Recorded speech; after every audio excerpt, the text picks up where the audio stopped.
The question says the engineer of a train moving at speed v1 sights a freight train at a distance d ahead, which is moving at a slower speed. Let's say this is a freight train, I'll call it as f. This is the train. Now the speed of this is v1 and this is v2. v2 is less than v1 and the separation between them is t. Now we need to look at the condition under which they would not collide. So the easiest way of solving this is considering relative velocity. So relative velocity of train with respect to freight car initially is v1 minus v2.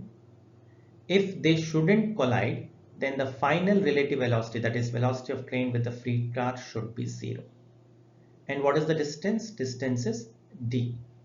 Now so I know distance, I know initial velocity, I know final velocity. I'm required to find a condition. So I'll use v square minus u square equal to 2as. V square is 0, u square is v1 minus v2 whole square equal to 2. Because it is deceleration, I'll take minus alpha into d.